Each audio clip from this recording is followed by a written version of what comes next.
Hello, welcome to today's episode. My name is Bryce Tubbs. With me today is Cindy Athey. She's a licensed substance abuse counselor and life coach at Positive Directions Counseling. And she's helping adults and teens break free from drug and alcohol abuse while learning skills to leave, the shame of addiction in the past.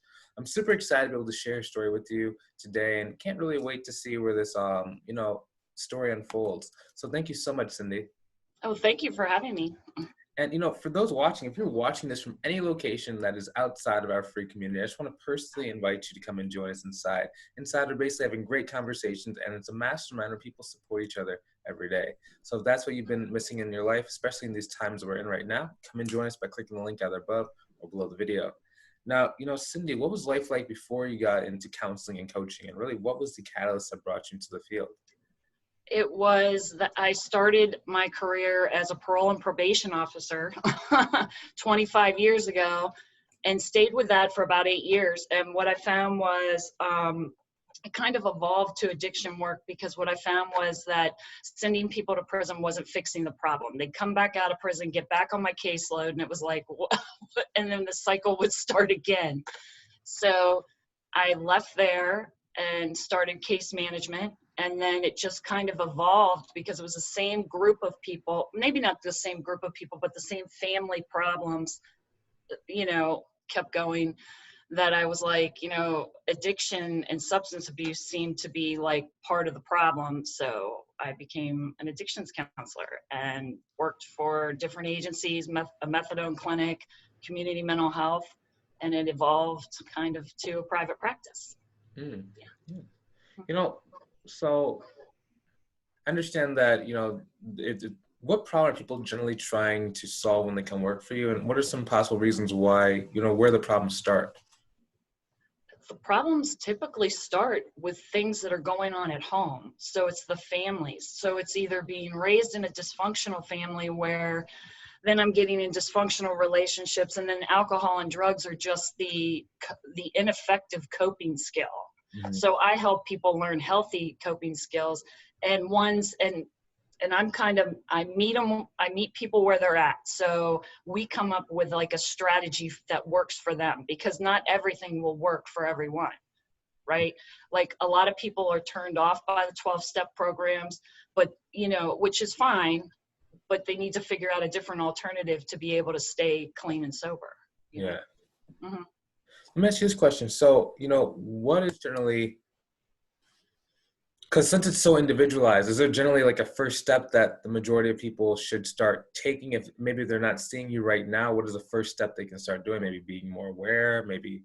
Yes, awareness. I'm a blogger as well. I've been a blogger for quite a few years, and I blog about typically, I don't have a specialized list of what I blog about, but it just is like topics that are coming up in sessions that the people are struggling with. So like when COVID started, people were struggling with like anxiety, panic attacks, drinking more, like alcohol use has really increased, because they can deliver it to the house and whatever. Yeah. So I started blogging about how do you manage feelings of panic when you're going to the grocery store, or when you're stepping on your ex, but the next guy he's closer than the 6 feet, So because coping with those kind of things in a healthy way will minimize, resorting to drugs and alcohol, So I like working with teens and adults, mm-hmm. because like teens are kind of left out of the loop a lot of times. And that's where a lot of times these problems begin. Yeah. Mm-hmm. What's the biggest takeaway that you've gotten from these quarantine kind of times when we have a lot more time to ourselves?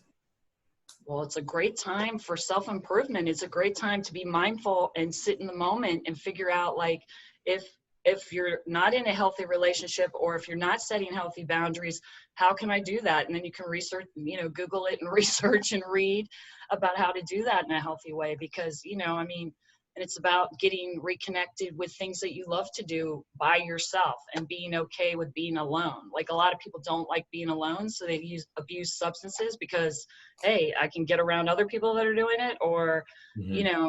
Usually the common theme is I don't like being by myself. And that's you don't have to be by yourself all the time, yes, but like sometimes it's okay to be by yourself. Yeah. That's a great point.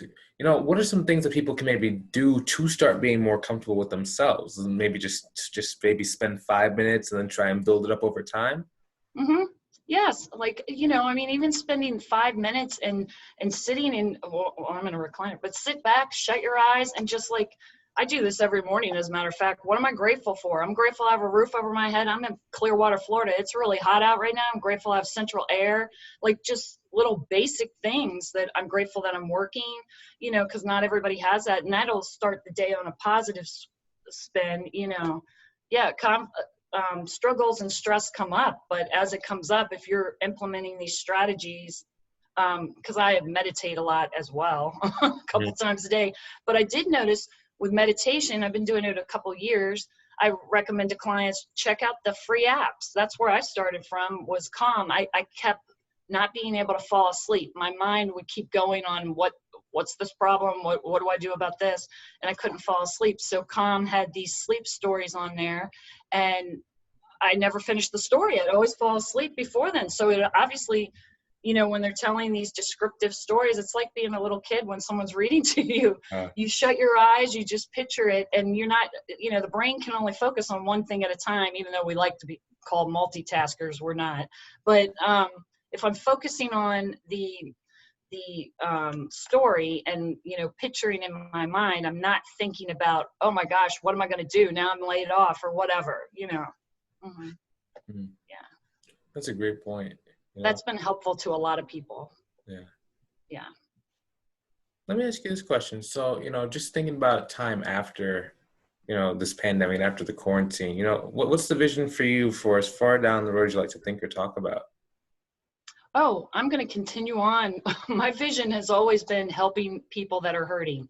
I know I've had dark times in my life, and who likes those feelings? Like, so I like to help people get connected with things that they're passionate about, whatever that may be, and start putting that into place, because as they put it into place, you can see the change when they come in, or when you talk to them, like I do online sessions as well. So like when you're talking to them, but, and that's what keeps me going, because it's heartbreaking to hear some of these stories, Mm-hmm. Yeah. Let me ask you this question. So, when we're talking about being positive, when we're talking about being thankful, oftentimes people struggle with, what the word success means, because some people have a unattainable targets. They never really feel happy. What does the word success mean to you? Success to me means that I'm in a place in my life that I enjoy, that it's not super stressful. And sometimes, like when we were talking earlier about sitting with yourself, sometimes it's sitting in like, hey, if I got a bunch of debt, it's kind of sitting and coming up like, do I like being in debt? Nobody likes being in debt. So maybe I need to sit and really look over my finances or whatever. So success is getting on a path where stress is manageable. We'll all experience stress from time to time, but I mean, and just support myself and be, a good planner and be responsible. And that's success to me. I'm a mother of 4.